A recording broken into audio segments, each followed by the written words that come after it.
Hey guys, Alex from 7th Hour Films back again with The Sopranos. Last time around we had Commendatore, where basically Tony, Paulie, and Chris all went to Italy to make a deal. Tony basically was they're doing a car importing or exporting business, I suppose we can delicately say. And Tony reduced the prices on the cars, but specifically so he could get some Italian men, some true men of Naples, over into the States to work for him. And it was an interesting thing. It was a whole thing. He had to deal with the current boss in Naples being a woman, and he had to get past his prejudices about that. Meanwhile, Pussy might be a rat. I think he is a rat. Maybe not for the feds, but for someone else. Also, his wife is thinking about a divorce, and Carm was trying to talk her out of it, saying, oh, she's not a good idea. But then, at the end, when Tony came home, she got this sudden wash of horror and disgust that Pussy's wife did. So, yes, maybe she's going to rethink some things. I don't know, I've been rethinking something. I'm trying to do the accent now when I don't need to. Anyway. And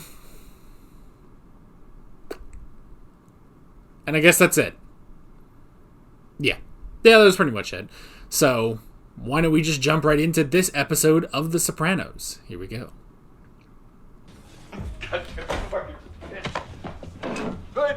You got money for blow, but not for us, huh? Yeah. Please. I'm sorry! Business slow. Half the fucking neighborhood's out there waiting for blowjobs. You drug addict motherfucker. Oh. No, not the car. You know that guy I was talking about over there? The cheese? Yeah. It's my cousin. Oh, yeah? Yeah. I haven't told anybody yet, but he's coming over. I thought maybe you could hire him, help me out with the immigration. Kitchen's pretty packed, Tone. I can barely pay myself. Did I ask you to pay him? I'll take care of the money. Yeah. How's he want to come here? He's Yeah, there you go. You know what? As writers, you'll find it enormously helpful to walk a mile in the actor's shoes. Imagine being an architect. So he's who's never still been going with that stone. writing thing. Right now, I'm on the sales team down at Chick Broward, Porsche Audi. Great. Welcome. Oh yeah, this will be good. My name is Chris McAvity. I work on Wall Street. He would use a different name, Not wouldn't he? on Wall Street, but A friend of ours is coming in. Oh, Moritz Zucker's wife. Furio. I'm making some changes. Well, thanks for fucking telling me. Meh. When was this decided? I do something wrong? Sunday. My house. Box of Malamos on the counter. Fucking empty. You think I don't know it was you? I'm king of you, fuck. Furio being here frees you up, frees me up. It's me, then you and Sil together. That's the new pecking order. What about Puss? Pussy reports to you guys, directly. Same with Furio. Alright. Right-hand men. This means a lot to me, T. It was a downpour. Hey, I Melf. couldn't see anything. It was impossible.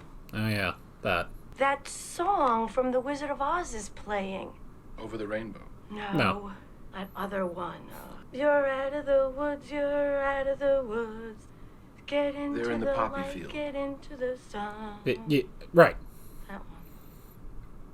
Anyway, he goes into a full-blown panic attack. Anyway, back and to the important passes part. out.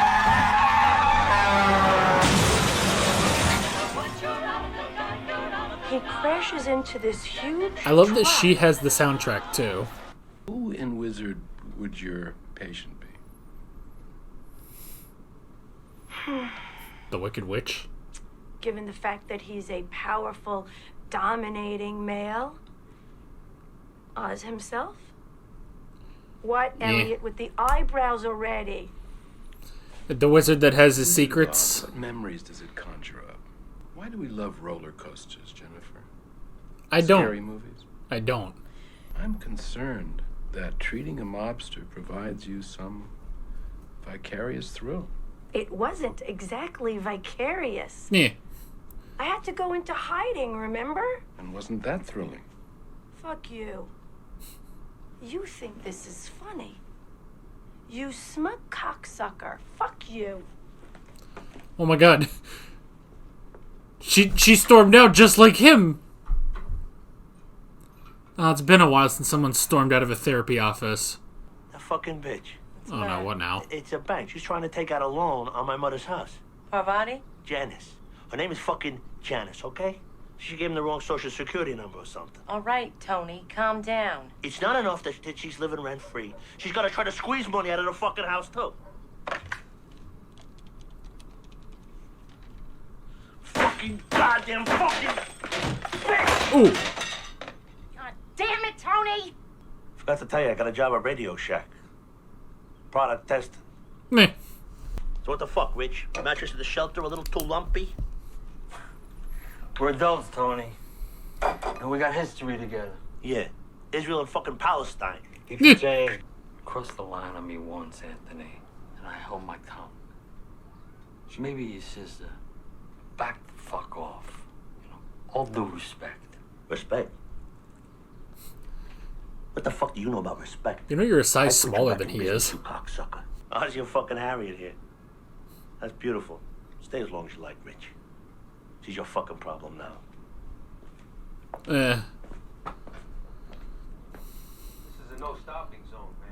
Jesus. Those fucking troublemakers are teaming up. Maybe I can change your mind. Whoa, what are you doing? You're dropping your fucking oranges. Very good, Chris. Great improv. There we have it, huh? Listen. Oh my god, Chris was praised for something. Oh, who it is? Christopher, how you doing, man? What the hell are you doing here? I come. Tony make a party for me. Hey. What the fuck? It's on vacation? Yeah, he saw a travel poster for sunny New Jersey. Meh. Us now? Carmela, Hey. What do you want? I brought some cookies. Pinones. He looks happy. Our relative He's walking. on the other side is here. I should pay my respect. What did you say? Alright, that didn't work. Class? You gave up your education for a clump. A little physical defect is what you have. I love when actors have to be actors. On any fucking scale you want to use. Things are going good. I'm firmly in charge, no trouble there. My family is healthy. So why the fuck am I ripping phones out of the wall in front of my kid? And screaming at my sister all the fucking time, although she is totally unimportant to me? Why are you stressed? Because I'm the boss. See, that's the point. You never saw Carlo, or Lucky, or Douglas MacArthur going around punching fucking walls.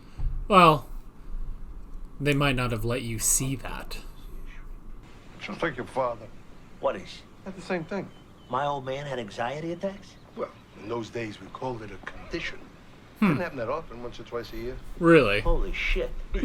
Never knew that. Head open. You see a person listening to a tape of a parent criticizing. I'm talking about an adult, mind you. Their fear center kicks right in. You can actually see it in an MRI. Wow.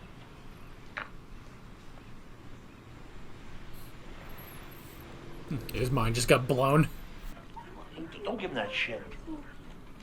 They like it. Hey, what'd I tell you? You're supposed to He's give gonna him. choke. Little pieces, they're hungry. You're supposed to give him Fucking like cheese doodles there, fried huh? peas, fried Hey, peas. bread, No, not fried, corn, frozen shit like peas. that. You I'm know tired. everything. Если бы я хотела выйти замуж за рабочего, я бы осталась в Казахстане. What'd he say? Nothing. A lot of fucking words for nothing. Eh. He said if I don't like to fight, I should find myself a Russian. Oh. Now that dude's gonna get the shit kicked out of him. Yeah, what are you, a family counselor? You want to get involved in people's problems? Here. Now you're fucking Yeah. involved, okay? She's the boss, right? You call police. Fuck you. Ugh. Okay, you can feel it. Let's get out of the harbor. I would have played great with Uncle Junior and everybody else after my ass. To run like a bitch for my own leisure time activities. Carmela would have known who I was on the boat with. Okay, that's nothing new. But my kids, It happens, okay? Going to Hesh for therapy What the fuck is now. wrong with me? Okay, so we are at the planetarium. Alan is Jim's friend Plato, who is about to get mistakenly shot by the police. Mitch is his father, and Cynthia is his troubled friend, Judy. Come on, Chris, you got this. Oh, I'm so nervous. It's just an acting class. We'll face it together. It's okay, Jim. Stand up. I'll stand up with you. And I'll try to be as strong as you want me to be. Damn. Poor baby got nobody, just nobody. He's actually like, he's actually like getting there. Dad, this is Judy. She's my friend. See? Unfreaking believable. God, you were really good. That was good. That was good, man. You did it. Yeah, Chris. Make yourself cry like that. Oh.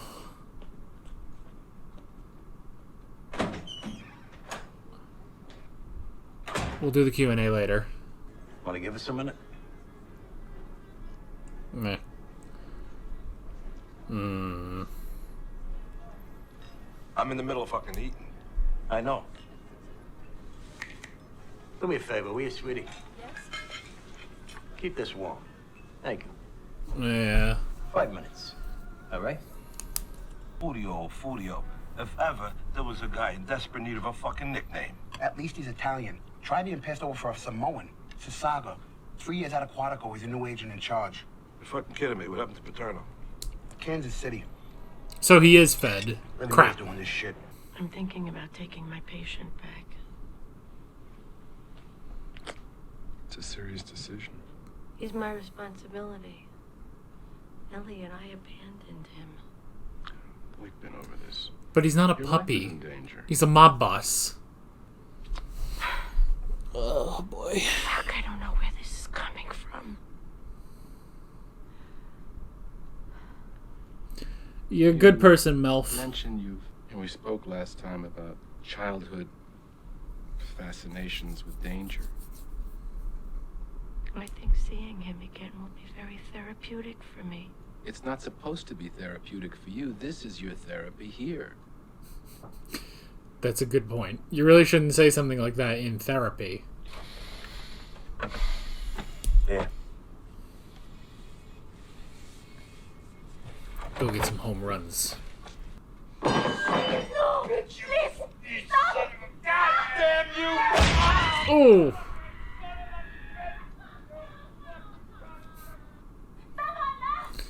And quite the little boy you want to treat. If you want, I could fit you in tomorrow at 2:30.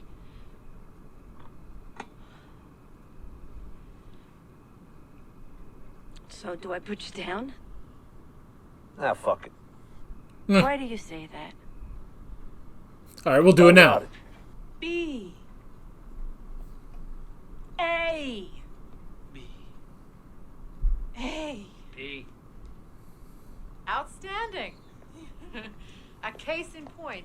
Words are They're doing only well. words. But you know who decide they two need? actors have an Gene entire Cousineau. Conversation saying only A, and the other responding B. Mitch, Christopher, you want to give it a try?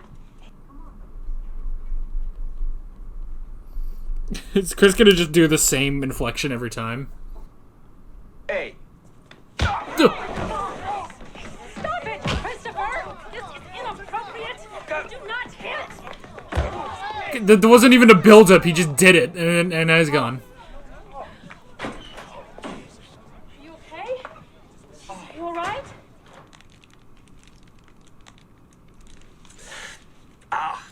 Would you break your foot on him?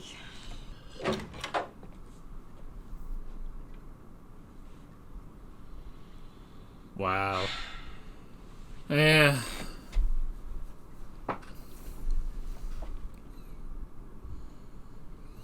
Oh, it's been so long. I want to stop passing out. I want to stop fucking panicking. I want to direct my power and my fucking anger against the people in my life that deserve it. Meh. I want to be in total control. There's no such thing as total control. course there is. You want to be a better gang leader? Read The Art of War by Sun Tzu. You know what? Damn. Fuck you. You know who I am, and you know what I do. You called me. You know where I was yesterday when you called? I was outside a whorehouse. Well, the guy that works for me was inside beating the shit out of a guy that owes me money. Broke his arm. How'd that make you feel? Wish there was me in there. Giving the beating or taking it?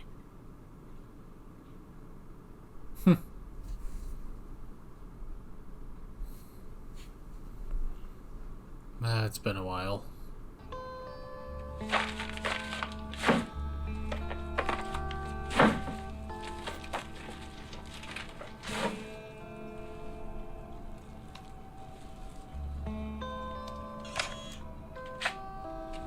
No, the floppy. No, don't get rid of all the floppies. No! Is he just done? I thought, like, inspiration hit him, but is he just done?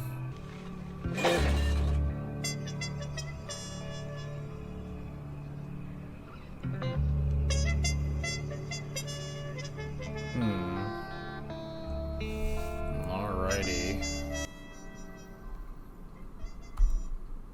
Oh, boy. I'm so tired right now. As a bit of context, I haven't said this in any other videos this week, but I'm doing these videos early. Normally I would record The Sopranos Wednesday morning. I'm recording this at 4 o'clock in the afternoon on a Sunday because we got roofers coming when I would normally film, so I'm doing it early. But man, I'm fucking tired, and so oh my god, I don't even.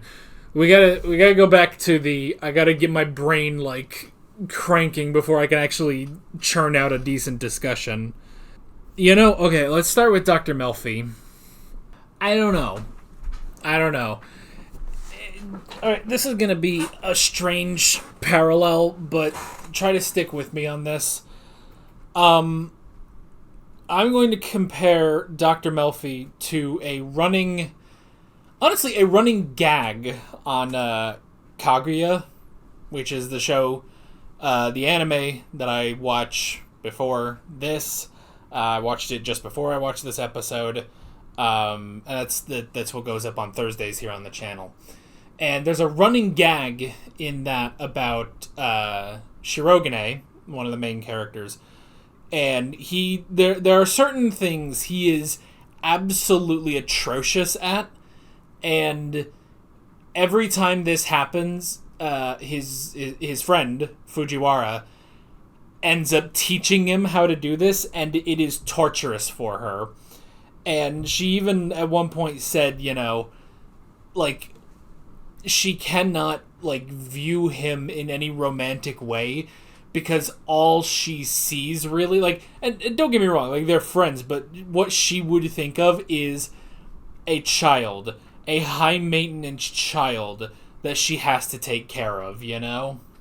And I'm seeing a weird parallel between Shirogane and Fujiwara and Tony and Dr. Melfi, you know?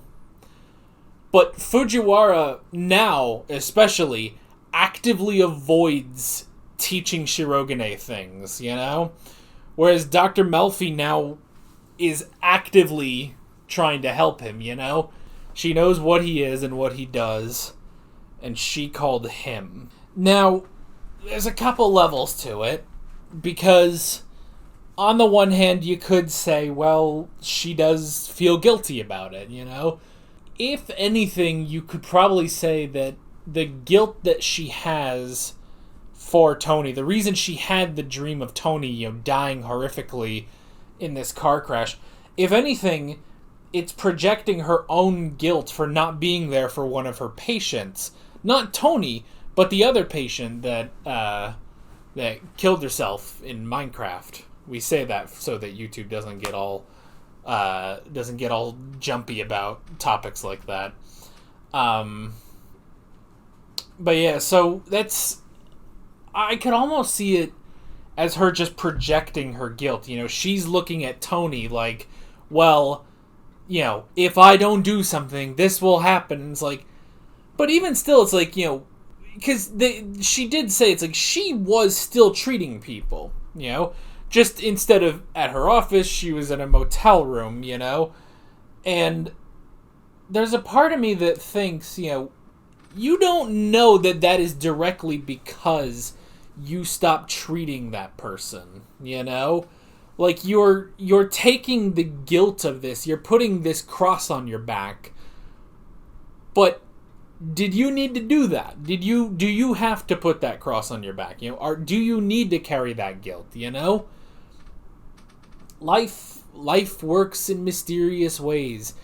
Anything can happen, you know? Like, would this have still happened if while she was,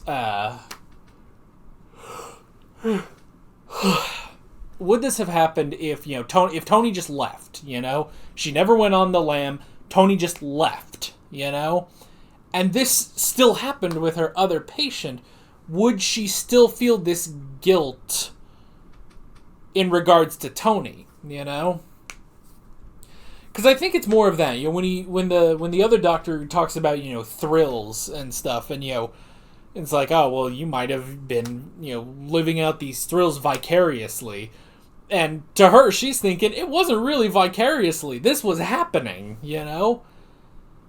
But is it that? I mean, I guess it's a perfectly valid notion. Like, is she also, you know, did she get a whiff of that danger and she wants more? But honestly, I don't think so. You know? I don't think... Because she was ready to kick him out, too. You know? She was ready to kick him out. When he showed up again, before she went on the lam, like, you know, she saw him and was like, no, and closed the door, locked it, was putting everything, was ready to call the police, you know? So I don't think it's that. I don't think it's that she's seeking thrills. I think it is just guilt, you know? It's guilt most likely amplified by... It's guilt most likely amplified by losing one of her other patients, you know? She blames herself for this, you know? And it's interesting because she doesn't even blame Tony. She blames herself for that, you know? So I think it's more that it's that guilt that doesn't let her go, basically, where it's like, no, I have to, you know, it is my job, I have to do this, even if it's Tony Soprano, you know? So, but the problem is, it's Tony Soprano, you know? Even, you know, she can say, like, that it was such a good juxtaposition, you know, of her saying, like, you know, sometimes he's just a little boy. Cut to him sending a dude in to bust kneecaps and arms, you know? Like, he is not a little boy, though. He is an adult. And a bad one at that. Like, it's just... I guess, see, I was kind of sitting here like, okay, what is the point? What is the point of Chris's subplot, you know?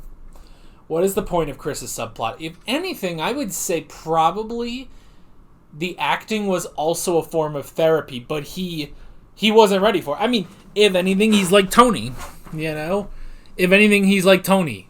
If there's something he doesn't want to deal with, he walks away, you know?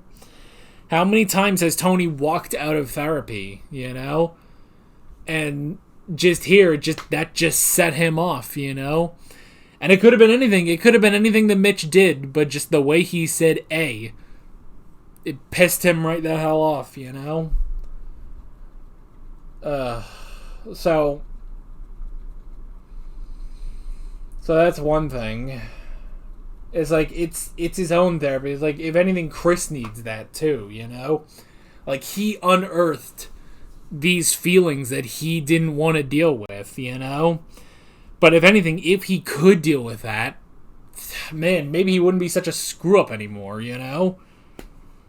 I don't know. So it was interesting. It's like that, because, you know, he asked, you know, how did you get yourself to cry like that? he wasn't prepared to actually do that, but he did. Janice and Richie, oh boy. It is one of those things, again, it's like, yes, it's bad that Tony blew up, ripped the phone off the wall and threw it down, while his wife and kid are there. That is terrible. On the other hand, Janice and Richie, they still, like, I get why they piss you off, man. I get it, so that's something. It was also interesting hearing that Tony's father had the same problem, that he also got these panic attacks. And I like how they say it's like he also had anxiety attacks, and Hesh is just like, well, back in the day we just called that a condition, but he had the same thing, and it's only amplified once you're boss, although I guess Johnny was never really boss, but still, I mean, he was still pretty high up there, and then Pussy's now down the pecking order. The pecking order is Tony on top.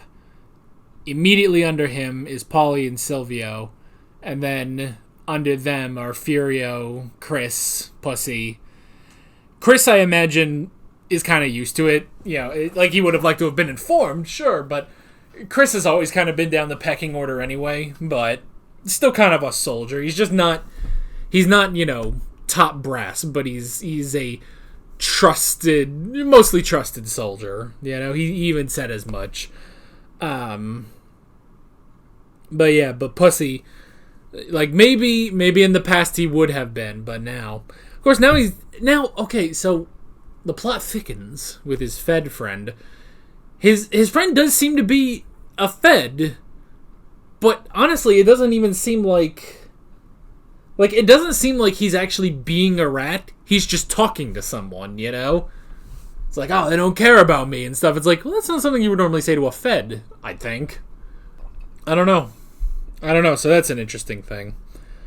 You know what? We actually kind of went over all the notes, actually. I feel like we haven't talked that much, though. I mean, we've talked, 10 minutes, maybe? But I've kind of gone through everything.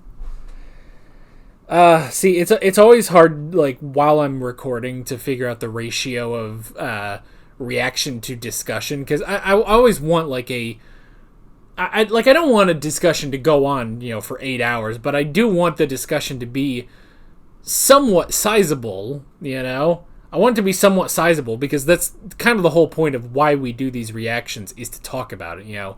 I could just be a reaction channel where we just have the 15 minutes of clips of me going, wow, and then no discussion.